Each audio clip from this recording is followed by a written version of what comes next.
Chers amis, bonjour frères et sœurs, mes amis. Nous avons un point en commun, au moins, tous et toutes, c'est que nous avons le même Créateur. Nous avons plusieurs autres points en commun aussi. Par exemple, notre naissance. Nous sommes tous nés un jour, ah oui, et presque de la même manière. Et il y a un autre point que nous ne pourrons pas changer, n'en déplaise à ces messieurs et ces mesdames que nous voyons à la télévision et qui se fardent de couleurs, qui se font payer des millions pour des millions d'euros, hein, voilà, pour enlever les rides. Je ne trouve pas mes mots quelquefois, excusez-moi. Eh oui, eh oui, eh oui. Il y a dans le cœur de l'homme ce refus de mourir, mais il y a dans le cœur de l'homme aussi ce refus de regarder la mort en face et de s'y préparer. Vous voyez comme nous sommes compliqués, nous les êtres humains. Nous sommes compliqués. C'est comme ça. Voilà, notre cœur est bâti ainsi et Dieu nous aime. Il t'aime. Toi qui me regardes et qui ne t'aime peut-être pas, qui peut-être même te rejette, qui te haït peut-être même. Oh, je te comprends. Je suis passé par là également. Il faut crier à Dieu quand on est comme ça. Quelquefois, vous savez, la vie est composée de tellement de problèmes depuis notre naissance jusqu'au jour d'aujourd'hui, que c'est comme une pelote de ficelle de cuisine. Vous en avez tous chez vous. Alors là, si tu tires sur un bout, fais attention. Fais attention parce que il y a un ordre à respecter pour que tout se passe bien. Mais si tu tires, même chose pour les petites pelotes de fil de fer, vous savez que vous achetez à 1 euro en ville, eh bien, si tu t'y prends mal, eh ben, tu vas faire que des nœuds, que des nœuds, que des nœuds, que des nœuds. Ben, notre vie est quelquefois comme ça. Bon, mais je disais qu'elle a plusieurs points en commun. Donc, nous sommes tous des créatures de Dieu, tous et toutes, que tu le crois ou non, c'est la vérité. De même que, qu'est-ce que je dirais, moi? Tiens, ben allez, j'ai un foulard à côté de moi. Ben un foulard est un foulard, flûte. Hein? Pour d'autres, ben, c'est un morceau de tissu. Pour d'autres, ben, c'est un ensemble de couleurs. Écoutez, vous avez tous raison. Mais il y a une chose sur laquelle on ne peut pas trafiquer. C'est que Dieu est Dieu. Il restera Dieu. Et quelque ennemi qu'il rencontre, il l'écrase. Oh, pas par plaisir, Dieu n'est pas un masochiste. Mais Dieu, c'est bien normal, il a créé le monde. Il est à l'origine de tout. D'accord ? Alors, ben, il est à l'origine, ben, c'est comme le bouton pression sur lequel j'ai appuyé là en rentrant dans cette pièce.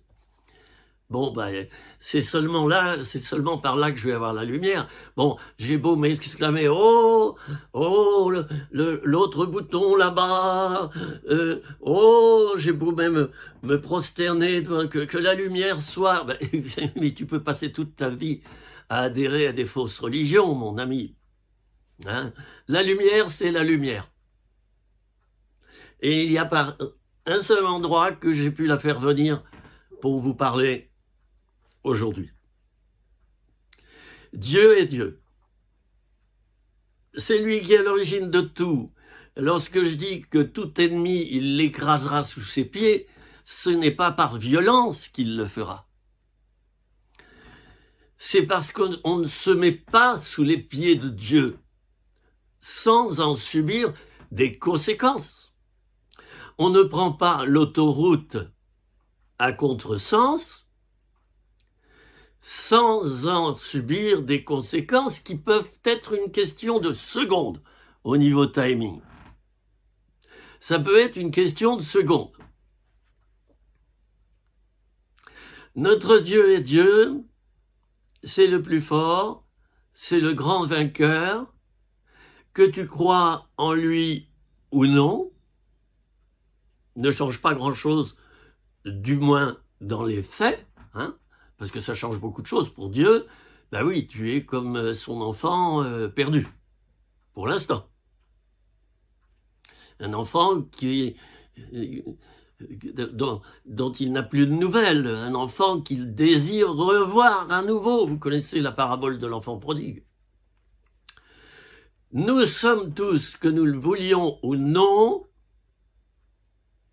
des enfants de Dieu. Certains vont me dire, ben non, c'est pas vrai, frère, tu dérailles là dans ta théologie. Moi, je connais plein de gens qui ne sont pas enfants de Dieu. Mon ami, tu es un enfant de Dieu dans tous les cas. Soit tu ne t'es pas reconnu comme enfant de Dieu encore, et c'est vrai qu'on peut dire de toi que tu ne l'es pas encore dans les faits, c'est vrai. Voilà, c'est comme ça. Soit tu crois que tu n'as pas de père, Dieu n'existe pas, et donc tu ne reconnais pas la nécessité de contacter Dieu et puis d'être son enfant. Enfin, vous voyez, là, je pourrais parler longuement. Il y a tous les cas de figure. Parmi mes amis croyants et mes amis incroyants, une chose est certaine, nous avons tous le même Père et nous sommes tous les enfants de Dieu. Soit ils se sont reconnus, comme je viens de le dire, soit ils ne se sont pas encore reconnus, et dans ce cas-là, mais c'est grave. Vous savez pourquoi ? Parce qu'ils sont devenus des enfants du diable, la Bible le dit. Je suis désolé. Que ton oui soit oui, que ton non soit non. Mais si tu n'es pas dans le camp des enfants de Dieu, nous sommes nés par Dieu. Vous voyez, l'origine, c'est Dieu. C'est dans ce sens-là que je dis que nous sommes tous des enfants de Dieu et que nous avons tous le même Père. C'est pas Satan qui nous a créés. C'est pas Satan. C'est Dieu à l'origine. Alors à la source, nous sommes des enfants de Dieu. Et Dieu est notre Père. Je résume là, toute la Bible. Je résume, oui, tout, absolument tout. L'histoire de l'humanité entière. La clé de ce monde qui en ce moment est en train, vous le voyez, devant vous, à moins d'être aveugle, ce qui pourrait arriver. Mais vous le voyez devant vous, vous avez au moins des oreilles, vous savez ressentir, vous avez de l'intuition, vous voyez bien ce qui se passe en ce moment, le monde se perd de plus en plus. Alors à l'origine, un Dieu d'amour, Dieu le Père, qui crée ses enfants, et ses enfants ne font rien de mieux que de se révolter contre lui. Dieu est tellement rempli d'amour qu'il va laisser Adam et Ève décider soit de rester avec lui, et alors tout serait bien allé, soit de se retirer de lui, de ne plus le reconnaître comme père. C'est pour ça que je disais qu'au départ, nous sommes tous des enfants du Père, vous voyez. Alors voilà, Adam et Ève ont péché. Vous savez, on parle de la pomme, de ceci, de cela, tatati, tatata.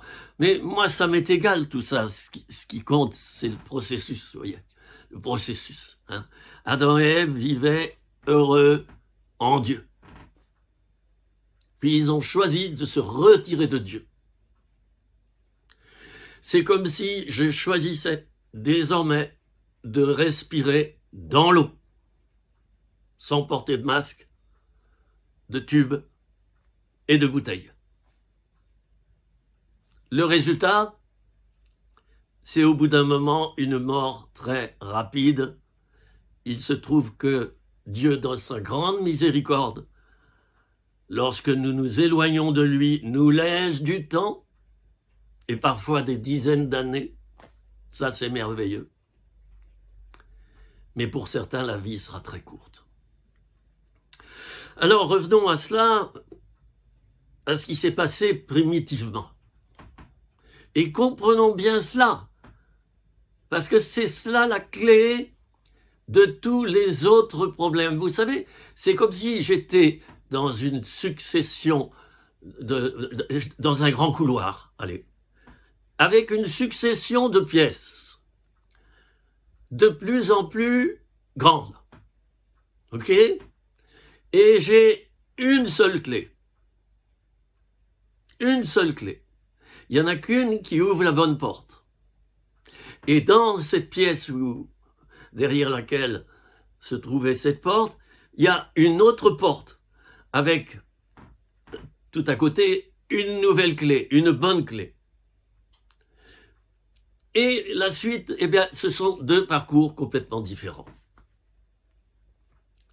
Certains parmi nous qui savent qu'ils proviennent de Dieu, qu'ils ont été créés par Dieu à l'origine, ne veulent plus reconnaître leur propriétaire, ou du moins leur créateur. Ils veulent plus. T'es plus mon père. Va-t'en. Eh oui, mais la conséquence, nous la connaissons. C'est comme un virus informatique qui s'introduit dans l'ordinateur et qui va tout dérégler. Alors le propriétaire, il a de la patience, il va inventer un antivirus, mais cet antivirus, il ne pourra agir que si la personne qui a cet ordinateur devant lui le met à l'intérieur. Autrefois, on disait à l'aide d'une disquette. Maintenant, on va dire simplement par une clé USB. Et je suis sûr que dans quelques années, il y aura encore d'autres termes. Bon alors, voilà la situation. Tout allait bien dès le commencement. La terre, la mer, la nature, les oiseaux, les êtres humains, tout allait bien. Tout était fonctionnel. Tout allait dans le bon sens. Il n'y avait aucune faille. Et Dieu, dans son amour, a laissé Adam et Ève décider de la suite de leur vie. Quel amour! Il y en a qui vont dire, c'est pas de l'amour, ça. Quand je sais que en laissant mes enfants libres, mes enfants qui ont 8 ans par exemple, je sais que si je les laisse libres et qu'ils font le mauvais choix, ça va mal les orienter et puis ça va ficher en l'air leur vie. Est-ce que c'est de l'amour, ça? C'est pas de l'amour. Là, franchement, réfléchissons à ça. C'est presque philosophique. Est-ce que l'amour laisse libre? L'amour laisse libre. Même si je sais que la décision que l'autre va prendre va lui nuire et qu'il n'aura peut-être plus de porte de sortie. Alors, eh bien, Adam et Ève ont été chassés du jardin d'Éden, ce qui est tout à fait normal. Ils n'avaient plus à y être. Ils ne reconnaissaient plus le royaume des cieux. C'était plus leur royaume. Ils ont choisi le royaume des ténèbres. Bon, Dieu, dans son amour, les a laissés faire. Il a pris soin de sortir de son royaume et de coudre à Adam et Ève des vêtements de peau et de voir comment ils se portaient. Quel Dieu d'amour! Vous vous rendez compte? Vous l'avez torpillé. Vous lui avez fait faux bon. Vous l'avez trahi. Vous l'avez traîné dans la boue. Vous avez écouté la voix de son pire ennemi, Satan, qui était d'ailleurs son associé. Enfin, pas son associé, son adjoint, mais un petit peu plus bas que lui quand même. Hein? Alors, vous avez fait tout ça à votre patron, par exemple, ou à la personne que vous aimez le plus, et puis la personne, c'est vrai, se protège, c'est normal, de dégâts plus grands. Elle vous met dehors, de l'entreprise, par exemple. Mais elle prend soin de vous téléphoner le lendemain. Puis le surlendemain, elle vous envoie un paquet avec de beaux vêtements dedans. Elle prend des infos sur vous. Et elle délègue des anges pour qu'ils soient prêts à rendre des services à ceux qui viennent de tomber. Chers amis, le thème de ma vidéo n'est pas facile, je vais parler de ceci. Je suis tombé. Comment me relever? C'est un thème important, ça. Oh, alors peut-être certains vont me dire, oh là là, non, moi je suis jamais tombé, moi. Je suis un homme intègre, hein, je suis quelqu'un d'intègre, je suis jamais tombé, moi je me suis converti, j'ai même pas connu le monde avant. Hein? Je suis converti comme ça, là, tout seul, comme sur un toboggan, là, ça glisse. Et puis j'ai pas connu le monde non plus après, et puis j'ai pas tellement commis de péché ou de petits péchés. Ah, si, j'ai mangé une cuillère de confiture d'orange chez ma grand-mère en montant sur un escabeau. Et puis, voilà. Certains chrétiens ou pasteurs vont vous dire cela ou vont le penser. Oh, moi, j'ai pas commis de si grands péchés, moi. Hein. Quand je vois ce frère, comment, allez, je vais l'appeler Albert, hein, dans mon église, qui a connu la prostitution, je veux dire, qui était un proxénète, qui entraînait des femmes, et puis qui a fait les pires choses inimaginables qu'on puisse imaginer. Quand je vois cette espèce de soifard, là, l'alcoolique, pendant 40 ans, il a bu, il a foutu en l'air la vie de sa femme, il a foutu en l'air la vie de ses enfants. Non, moi, je ne mange pas de ce pain-là. Je suis jamais tombé. C'est comme si une petite voix nous disait « Gloire à moi, je ne suis pas tombé ». Quelqu'un qui est dans le service de Dieu, chers amis, peut tomber très bas. Et je ne rigole pas là. Très très bas. Est-ce que Dieu lui laisse la capacité de se relever? Est-ce que Dieu lui donne l'autorisation de se relever? Il y a eu divorce entre Adam et Ève, le premier couple, il y a eu divorce entre eux et Dieu.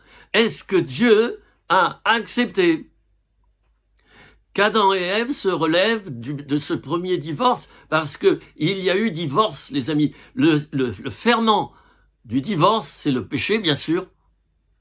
Et je ne le dis pas sur un ton accusatoire, croyez-moi bien. C'est cela. C'était un divorce. Il y avait un amour entre Adam et Ève, et puis Dieu, c'était extraordinaire. Et tout à coup, clac, tout s'est fichu en l'air. Et voilà, Tipa, que ça continue. Hein. Ça continue. Hein. Premier péché, divorce d'avec Dieu. C'est pas n'importe quoi comme divorce. Hein. C'est autre chose que le divorce humain. Deuxième péché, jalousie. Jalousie entre Caïn et Abel. Dieu a donné une tâche à accomplir à chacun des deux frères. Et puis, il y en a un qui s'est disqualifié lui-même. Il s'est disqualifié. Et Caïn, jaloux de ce que Dieu agréait, le travail de l'un des frères, c'est-à-dire d'Abel, qui lui avait choisi comme activité d'adorer Dieu. Alors, Caïn qui lui, au contraire, au contraire non, mais avait choisi une autre activité, on dirait, allez, une activité de la terre, une activité qui ne concerne pas les choses spirituelles. Il se trouve que l'un des deux frères, Abel, a été honoré par Dieu. Et Dieu l'a béni. Résultat, Satan met dans le cœur de Caïn une mauvaise pensée, c'est celle de tuer son frère. Et il y a un moment donné où nos mauvaises pensées, vous savez, soit nous leur disons non, nous avons été tentés, mais nous disons basta, non, non, ça ne se produira pas comme ça, parce que moi je veux pas. Soit nous laissons, comme il est écrit, le péché se coucher à ta porte. Le diable, tu le laisses se coucher à ta porte, mais pas seulement ça, c'est que tu vas lui donner à manger. Et tu vas le laisser siroter un bon petit verre. Un petit verre d'alcool, un petit verre de ceci, un petit ceci, voilà. Puis le diable, eh ben, tu vas pactiser avec lui. Tu vas pactiser avec lui. C'est ce qu'a fait Caïn. Et Caïn a tué son frère, mais non seulement ça, mais il l'a caché. Il l'a caché. Tandis que le roi David, qui avait tué également, vous allez me dire, oui, mais pas tué de sa main. Oh, vous savez, ça a été un meurtre commandité, hein, c'est à peu près la même chose. Je dirais même qu'en plus, il y a un certain degré de lâcheté qui se met par-dessus. Alors, Dieu dit, tiens, et il découvre par lui-même qu'Abel avait été trucidé par son frère. Bon, la suite, je ne vais pas vous la raconter. Elle est dans les premiers livres de la Bible. J'espère que vous avez une Bible, hein. Moi, je l'ai toujours avec moi. J'espère que vous l'avez. C'est le livre de la vie, hein. Vous avez des problèmes? Vous cherchez des solutions? Elles sont toutes là-dedans. Et si la solution à ton problème n'est pas directement là-dedans, tu trouveras en tout cas une jonction entre un verset de ce livre avec ton problème. Et tu passeras par le bon passage pour trouver la solution. Alors, je vais aller beaucoup plus vite maintenant pour parler de celui qui est tombé et comment se relever, etc., etc. L'humanité tout entière, patatrac, est tombée. Adam et Ève quittent le jardin d'Éden. Dieu fait toujours des pas vers l'homme. Vous vous rendez compte? Il y en a beaucoup qui leur foutent un bon coup de pied dans le derrière, puis maintenant c'est terminé avec toi. Terminé. Vous savez, dans certains divorces, c'est comme ça. Hein. L'autre veut plus entendre parler de l'autre. Moi, je dis qu'un divorce n'empêche pas à ce qu'on puisse se parler, surtout qu'il y a des enfants. Je vois pas pourquoi on ferait payer à des enfants ce silence mortifère de l'un des deux conjoints qui ne veut plus parler à son ancien conjoint. Et bien sûr que ça va faire du mal aux enfants. Ils n'ont pas à payer ces pots cassés-là. C'est pleinement injuste. Bon, je vais très vite. Dieu, dans son grand amour, va envoyer des patriarches, Abraham, etc., etc. Il y aura les juges. Il y aura, donc, je disais, les patriarches, les juges. Il y aura les prophètes.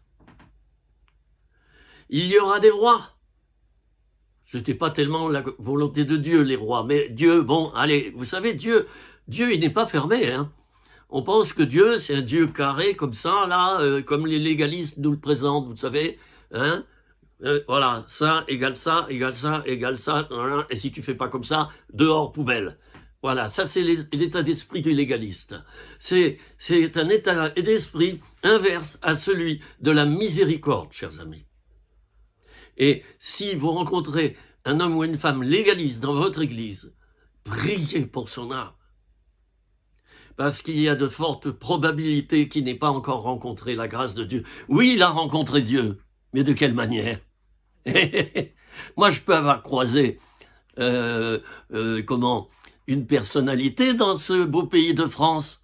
Je l'ai croisé, je lui ai serré la main. Ben oui. Mais est-ce que ça veut dire que vraiment la réconciliation a été là? Est-ce que ça veut dire vraiment que je suis dans son camp?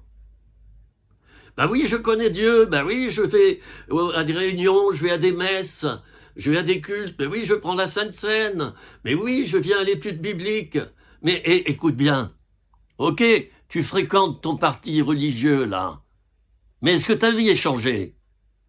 Tu me fais penser à un adhérent d'un parti politique. Il pointe bien en réunion, il a bien son drapeau. Quand le leader arrive, tout le monde debout. Oh, tu me fais penser à cela. Mais est-ce que tu as rencontré Dieu à l'intérieur de toi-même déjà? Je te parle plus de ton église là. L'église, je la place en numéro 2. Je mets Jésus en numéro 1 et la Bible me donne raison. Parce que Jésus est la tête et nous sommes le corps de l'église. Alors tu as rencontré le corps. Tu as rencontré les locaux du corps. Tu as rencontré les ministères du corps. Et tu t'es même mis adjoint d'un ministère. Mais est-ce que vraiment tu as rencontré Dieu? Est-ce que vraiment tu as dit à Dieu de tout ton cœur et tu lui as dit à l'oreille, oh mon Dieu, je t'aime Jésus, je te donne ma vie, je te livre ma vie, prends tout. Si tu es né de nouveau, tu as fait ça. Si tu n'es pas né de nouveau, alors tu es simplement adhérent au christianisme, à une religion, qu'elle soit protestante ou catholique, pardon. Si tu as fait des petites démarches comme ça, tu es peut-être, on va dire, allez, un peu converti, quoi. Voilà, amen, amen, alléluia, de temps en temps, oui, amen, alléluia, gloire à Dieu, et on tape dans les mains et on chante des cantiques, et oui, et puis on prend son baptême d'eau, et puis le baptême du Saint-Esprit, alléluia, ah, le Saint-Esprit m'a touché, mais de quelle manière il t'a touché? Est-ce qu'il est rentré en toi réellement? Est-ce qu'il y est resté? C'est la question que je te pose. Ok, tu fais partie d'une religion, et je vais faire exprès de parler des évangéliques. Oui, je le fais exprès, avec humour, figurez-vous. Parce que beaucoup d'évangéliques croient que parce qu'ils sont évangéliques, ils sont sauvés, ils ont leur place au ciel, ils auront les meilleurs postes et les meilleures places, et puis tous ces foutus bons hommes et bonnes femmes des autres religions, là, et tout ce machin, et puis le papisme, et ça, mais c'est quoi ça? Ah, tu crois ça, toi? Tu crois ça? Jésus dira à certains évangéliques, oui, tu as fait des miracles en mon nom. Oui, tu as guéri des malades. Mais moi, je ne te connais pas. Vous savez, le plus important, c'est de connaître Jésus. C'est de connaître Jésus. La rencontre intime avec lui. Et plus j'apprends à le connaître, plus je deviens un homme ou une femme de grâce et non pas de légalisme, de fondamentalisme. Un homme religieux, un homme de religiosité. Ça, c'est la religion du diable. C'est la religion du diable. Tout ce qui est religieux, avec toutes ces fanfreluchettes là. Et je le dis avec respect. Je ne mange pas de ce pain-là. Moi, vous me verrez avec le pull de jour. Hein? Voilà. Et puis voilà. Si je suis fatigué, je suis fatigué. Et puis si ma chemise est mal repassée, elle sera mal repassée. Moi, j'en ai marre de cet esprit religieux qu'il y a dans nos églises, où tout est formaté, où tout se fait sur l'estrade, où c'est souvent une personne qui gère tout et les autres, oui chef, je ne mange plus de ce pain-là. Et on n'est pas loin de la religion, hein, dans certains cas. Attention, attention. Vous critiquez les catholiques, vous critiquez le pape, vous critiquez les cardinaux, les évêques, vous critiquez les églises, hein. Faites très attention à la religiosité parce que vous êtes peut-être en plein dedans. Sauf que vous, c'est peut-être pas des cierges et des soutanes. Vous, c'est peut-être une belle Bible, bien dorée et tout. Il y a plein de versets bibliques chez vous. Hein? Puis vous parlez de Jésus de temps en temps. C'est peut-être de la religiosité, mon cher ami. Être enfant de Dieu, c'est le connaître intimement. C'est dormir, manger avec lui tous les jours. C'est habiter dans sa maison. J'habiterai dans la maison de l'Éternel jusqu'à la fin de mes jours. Tu connais ça? Jusqu'à la fin de mes jours. Que se passe-t-il quand on est tombé? Allez. Puis j'en ferai peut-être une vidéo sur ce thème parce que c'est tellement important. Je croise de plus en plus de chrétiens qui me confessent leurs péchés et qui me disent combien ils sont tombés bas, en cachette bien sûr. Et moi, qui sais rester une tombe, c'est une expression, moi c'est pas tu sais quoi, ah là, vous en trouverez à l'appel. Peut-être même, c'est le plus grand nombre qui fait comme ça. Hein. Un tel ministère est tombé. Ah, c'est à l'ordre du jour. Ah, mon Dieu. Tu devrais te taire. Et tu devrais prier en silence pour cette personne. Peut-être avertir ton pasteur, justement. S'il est un homme de grâce. Parce qu'ils ne sont pas tous. Il y a quelquefois des tueurs, comme dans tous les milieux. Dans les milieux politiques, dans les milieux associatifs. Il y a des tueurs parmi les chefs. Oui, va le dire discrètement à ton pasteur, ne le répète pas, s'il te plaît. Mais fais prier pour un tel, il va pas bien en ce moment. Tel ancien, tel frère, telle sœur. Le couple est en train de il est en train de se défaire chez nos amis Durand. Hein? Prions pour eux. Voilà. Alors, évidemment, demandez le secret, parce que il y a le frère pasteur qui a été au courant de ça, donc on lui a dit à l'oreille, et il met ça quoi? Il met ça à l'ordre du jour de la réunion de prière suivante. Nous te prions pour la famille Durand qui expérimente un problème de couple et patati patata. J'ai même vu un frère, n'est-ce pas, qui est évangéliste, mais qui a revêtu les habits d'un prophète. Il en avait le droit. Il a désigné quelqu'un dans l'assemblée. Il faut prier pour cette personne parce que ceci et cela. Est-ce qu'on a le droit de faire ça? Non, on n'a pas le droit. J'en veux pas à de telles personnes. Si je peux en parler, d'ailleurs, vous voyez sur mon visage. J'ai la paix. Et j'aime de telles personnes. Mais il y a des Judas, vous savez. Et les Judas, vous les rencontrerez. Il y avait un Judas dans l'équipe de Jésus, qui mangeait avec Jésus, qui a subi sa formation pendant 3 ans avec Jésus. Il y avait des fauchetons, des pervers, des infidèles. Jésus, il a pris dans son équipe un petit peu tout ce qu'il y a dans l'Église à l'heure actuelle. C'est pour ça qu'il faut aimer l'Église, chers amis. Il faut aimer tous les ministères, même ceux qui vous ont trahis. Et là, je m'adresse à vous, les pasteurs. Si vous avez été victime d'un autre ministère qui vous a trahi, qui vous a fait mal, dans le temps, je vous en supplie, pardonnez. Parce que sinon, c'est vous qui aurez tort. C'est plus lui. Vous, le tort que vous aurez, c'est de distiller du poison 24 heures sur 24. Peut-on se relever? Doit-on se relever? Est-ce la volonté de Dieu de se relever lorsque quelqu'un est tombé? J'allais dire, quelques responsabilités, quelques degrés de responsabilité, il a.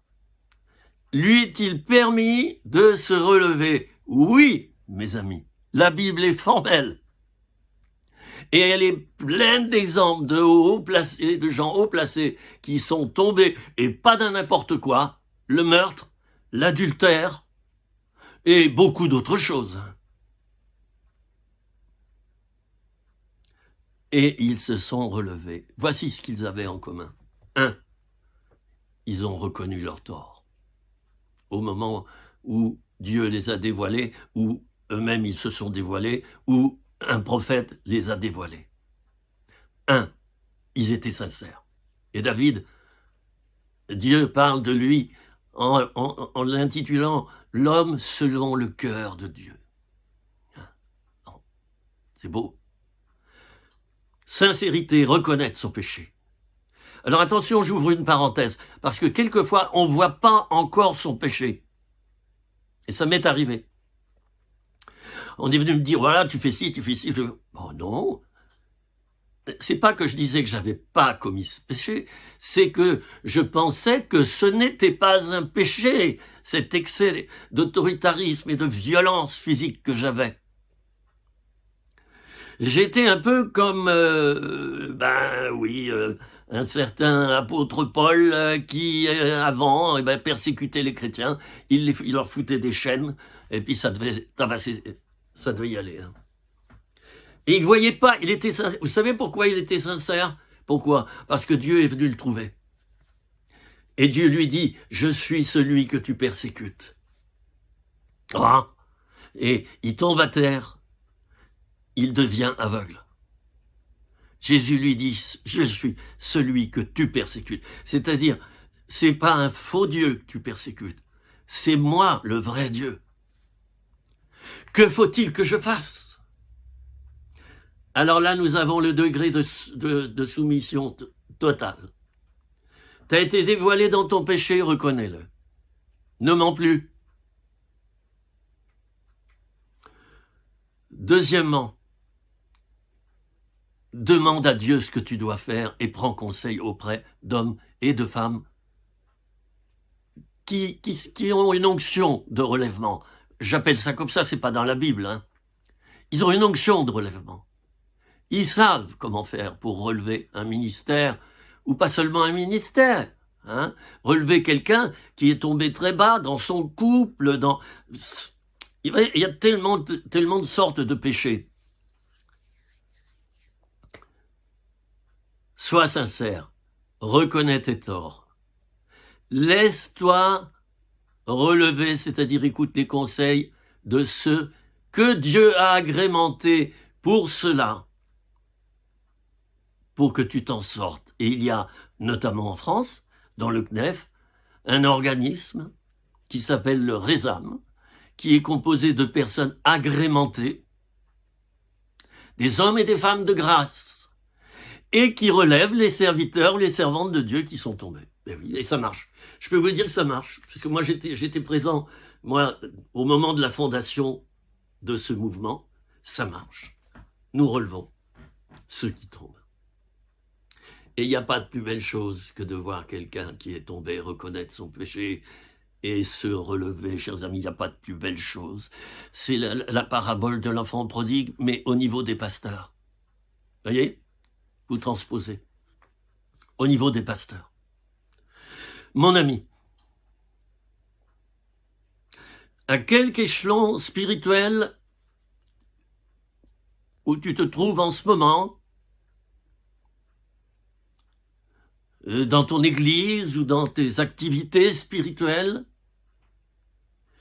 quel que soit ton âge spirituel, si tu as une conversion de 2 ans ou de 200 ans, je le dis avec humour, tu peux te relever, mais sois sincère. Confesse ton péché, pleure. Et tout ce que tu vois qui est péché, là où tes écailles tombent de tes yeux, Parce qu'en général, c'est Dieu qui donne la conviction de péché. Parfois, on nous dit, tu as péché. On dit, ben non, j'ai pas péché. Ben oui, parce qu'on a des écailles. Les mêmes écailles qui étaient sur les yeux de Saul de Tarse, qui est devenu le grand apôtre Paul. Il y avait des écailles. Et les écailles, c'est quelquefois le fait qu'on ne voit pas qu'on a péché. Excusez-moi. On ne voit pas qu'on a péché. Alors bien sûr qu'on dit qu'on n'a pas péché. Ça ne veut pas dire qu'on est un menteur, mais on ne le voit pas. Prions pour que la repentance de cette personne arrive à maturité. Je suis passé par là. Il a fallu du temps. Et laissons-nous relever. Il faut du temps. C'est pas sérieux quand on a commis des péchés infâmes en tant que chrétien et que 5 jours plus tard, on revient sur l'estrade comme si rien ne s'était passé. Puis on fait une belle confession publique avec une confession bien larmoyante, et c'est reparti dans l'église. Non, non, non. Tu prends un recul. S'il faut 6 mois, 1 an, 2 ans, 5 ans, prends ce délai. Prends ce délai. Tu vas l'occuper à autre chose, à te former davantage, à travailler de tes mains. Tu vas apprendre. Dieu a un plan pour toi. Il ne t'a pas rejeté. Ce n'est pas parce que tu dois prendre du recul que ça veut dire qu'il t'a rejeté et que désormais tu vas être, excuse-moi, mais comme un technicien de surface ou un éboueur. S'il y en a qui me regardent en ce moment, je leur dis toute ma considération parce que c'est un beau travail. On a besoin d'hommes et de femmes comme ça qui font ce travail-là. Hein? C'est pas des mauvais boulots, ça n'existe pas. C'est les orgueilleux qui en parlent de ça. Ouais, qu'est-ce que c'est ça qui font ce boulot de...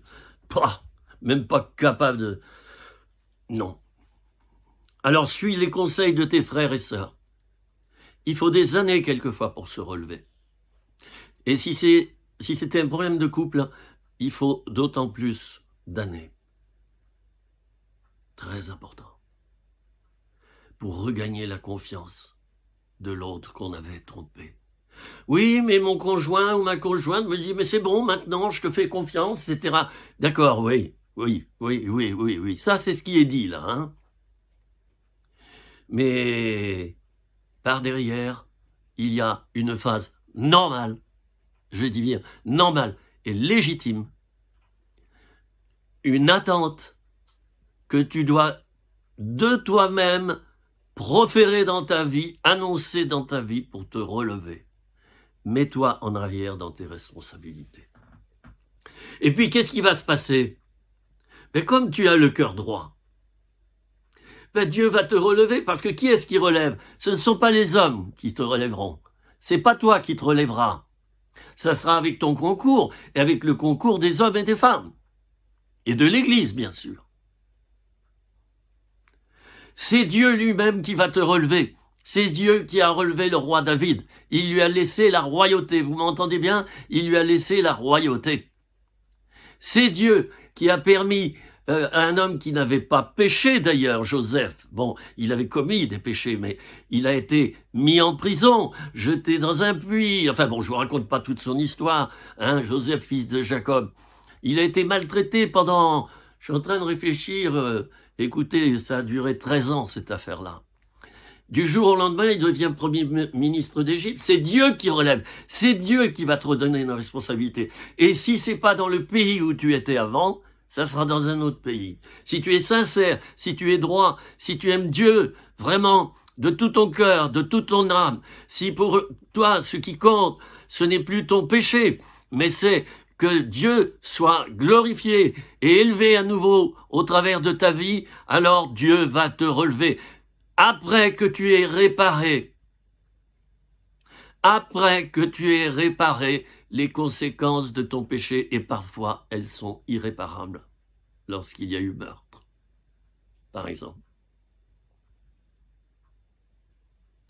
Alors, la justice humaine, et c'est bien normal, ordonne une expiation au travers d'une peine de prison qui peut être plus ou moins longue. Et c'est ce qu'elle considère comme une réparation. Répare les choses que tu as démolies. Demande pardon à toutes les personnes que tu as humiliées. Prends ton temps pour le faire. Assure-toi que ce soit profond. Demande pardon et démontre par ton comportement que tu as changé. Mais évidemment, on ne change pas en un jour. Et que faire par rapport à ces péchés qu'on te dit que tu as, mais que toi, tu ne vois pas du tout. Tu ne le vois pas. On te dit, mais oui, tu es comme ça, ou tu... oui, je vous crois, mais je vois pas comment changer, puisque je vois pas pourquoi je fais ça, et je comprends rien à ça. Ça m'est arrivé. Et comme j'étais sincère, Dieu est descendu dans ma vie. Et une repentance profonde a été là. Et une conviction de péché. Et j'ai fait pendant des années des entretiens avec des personnes spécialisées par rapport à l'enfance maltraitée, puisque les problèmes c'était logé, là je n'en dirai pas plus. Depuis que j'ai fait ces entretiens, je revis. Ça doit peut-être se voir, ceux qui me connaissent. Je ne porte plus de masque d'autodéfense. Et j'arrive à être moi-même, c'est merveilleux. C'est pas tous les jours facile. Parce qu'arriver à vivre dans une nouvelle peau, dans une nouvelle identité, certes, j'étais, oui, une nouvelle créature, mais une nouvelle créature qui se cachait encore derrière des tonnes de masques. Alors, eh bien, Dieu a permis que les masques s'enlèvent peu à peu, et avec mon accord, parce qu'il ne fait rien sans notre accord, j'ai dit oui à chaque fois. Ça a duré des semaines et des semaines et des semaines de larmes, de souffrances, de reconnaissance, de mauvaises réactions de ma part, par rapport certes à des comportements mauvais de personnes de mon entourage. Mais j'avais mal réagi. Je ne pouvais pas faire autrement d'ailleurs à l'époque. Maintenant, oui. Et maintenant, j'ai mis mon Dieu comme écran, c'est-à-dire il n'y a plus d'écran. Quand c'est Dieu qui est dans ta vie et que tu apparais tel que tu es, les gens le ressentent, ils sont attirés par ton état d'esprit et voilà qu'ils se mettent à changer eux aussi. Mon cher ami, je n'ai pas pris de notes comme d'habitude pour te parler. Je voulais juste lire un verset. Oh allez, Michée, chapitre 7, verset 7, Michée 7, 7. Pour moi, je regarderai vers l'Éternel. Je mettrai mon espérance dans le Dieu de mon salut. Mon Dieu m'exaucera. Ne te réjouis pas à mon sujet, mon ennemi, car si je suis tombé, je me relèverai. Car si je suis assise dans les ténèbres, l'Éternel sera ma lumière, mon ami, après t'être relevé, après avoir changé. Certes, tu pourras peut-être plus rester dans la région, dans l'endroit où tu t'es mal comporté. C'est ce que m'a dit un frère une fois, et paix à son âme. Il a été repris par le Seigneur depuis. Il m'a dit, tu sais Philippe, la terre est grande. Il y a des milliards d'habitants à toucher. Tu es rejeté dans un endroit, ce qui peut se comprendre, parce que tu as fait mal autrefois dans cet endroit, et on ne te souhaite pas la bienvenue. C'est compréhensible, c'est un peu légitime d'ailleurs. Il m'a dit, mais va ailleurs. Et là, tu verras que Dieu sera avec toi, mon frère, ma sœur, d'une telle manière que tu ne te souviendras plus des événements passés. Et c'est ce qui se passe dans ma vie à l'âge de 70 ans, bientôt. Je te souhaite ce bonheur-là. J'aimerais prier pour toi. Confesse ton péché à Dieu, quel qu'il soit, quoi que tu aies commis, quoi que tu caches dans ta besace, quoi que tu aies fait, quoi que tu continues à faire, dans le domaine de l'impureté, dans le domaine du vol, du mensonge, de l'escroquerie, Vous voyez, il y a tellement, on est tellement des rusés, hein. Eh bien, montre-le, ouvre ta besace. C'est dommage, j'ai pas de besace ici. Si, bah, j'ai une petite sacoche, là, voilà. Bah, tu vas ouvrir ta besace, hein, et puis tu vas donner ça au Seigneur, d'accord? Et la suite, tu peux me contacter en secret, comme contacter plein de personnes qui sont habilitées à t'écouter, à garder le secret, à te suivre pour que tu te relèves bien. Seigneur Jésus, je prie pour mon frère ou ma sœur qui ont connu des dégâts dans leur vie privée, dans leur vie ministérielle, dans leur vie de couple, dans leur vie de célibataire, dans leur vie professionnelle. Je te prie pour des chrétiens qui sont retombés. Ils sont retombés. Non pas par rapport à toi forcément d'ailleurs. Ils ont certainement et peut-être, c'est même sûr, continué à te prier. Après un temps de chaud et froid, bien sûr. Je te prie maintenant pour ces frères et ces sœurs. Et mon frère, ma sœur, j'ouvre mes yeux pour te le dire et je fixe ma caméra. Si tu as demandé pardon à Dieu maintenant, vraiment, au sujet de ton péché, s'il y avait des trucs dans ta besace là, hein, dont tu t'es séparé, eh bien moi je te le dis, tes péchés te sont pardonnés. Et je te le dis de la part du Seigneur Jésus. Essaie de trouver quelqu'un à qui tu pourras dire dans le secret absolu, ce que tu as fait. Répare. Prends un temps de réparation absolument nécessaire pour que les victimes, parce que les victimes sont certainement plus importantes que toi, pour qu'elles puissent se relever elles aussi. Il faut que d'autres personnes s'en occupent, bien sûr. Et puis, va de l'avant. Et c'est Dieu qui tient, je termine avec cette parole, c'est Dieu qui tient les boutons de l'ascenseur. Tu voudrais connaître la vitesse de ton relèvement? Tu ne sauras pas. C'est Dieu qui te fait passer d'étage en étage. Il appuie sur chaque bouton. Il y a des moments, ça dure longtemps. Il y a des moments, ça va très vite, on est surpris. Mais une chose que je veux te dire, tu te relèveras toujours. Tu ne feras pas forcément ce que tu faisais avant, mais tu porteras, comme dans Jean 15, beaucoup de fruits. Et c'est ainsi que le Père sera honoré. Dans le ciel, il y aura beaucoup, beaucoup, beaucoup de chrétiens, serviteurs et servantes de Dieu, qui, de leur vivance sur la terre, auront fait des âneries. La Bible en mentionne plusieurs centaines. Tous ceux qui ont accepté de se repentir profondément et de changer auront des responsabilités dans le ciel parce qu'ils seront les signes éternels, définitifs, immuables de la grâce de Dieu. Or, Dieu est grâce. Il n'est pas légalisme. Je vous embrasse, mes amis, et je vous dis à une prochaine petite vidéo de Philippe. Alors, vous voyez, il y a maintenant 2 formats dans mes vidéos. Il y a ce format ici, là, un format de 45 minutes, toutes les 3 semaines, pour ceux qui ont du temps. Et puis, j'ai eu cette idée, je pense que c'est Dieu qui me la suggère, de faire le format 3 minutes. J'en ai déjà fait 50, 60. Je veux en mettre sur le feu, vous savez, c'est comme les marrons, ça se fait griller, peut-être 100, 200 ou 300 en plus. Et puis, vous les verrez défiler, 3 minutes, rien que pour toi. Voilà, les nouvelles vidéos. Continuez à suivre les deux, ceux qui ont du temps. L'un ne remplace pas l'autre, c'est pas vrai. Hein? Donc, ceux qui étaient habitués à voir les vidéos de 45 minutes, continuez, chers amis, continuez, formez-vous, continuez.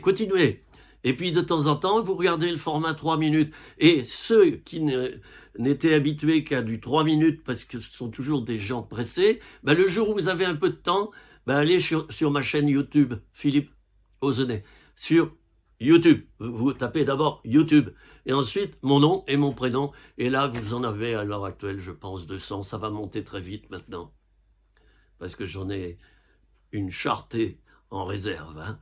Il y a un ponton derrière, hein. C'est pas une charrette. Les Suisses diraient charrette. Allez, je vous embrasse. Je vous aime. Et n'oubliez jamais que les hommes pourront vous accuser éternellement, comme le fait le diable d'ailleurs, parce que c'est son ministère. Jésus, lui, te libère, te relève, il efface ton péché, il te rétablit, et tu pourras t'asseoir à ses côtés, puisqu'il est ton avocat auprès du Père. Je vous dis à très bientôt pour une nouvelle petite vidéo de Philippe. Merci de m'avoir écouté. Au revoir.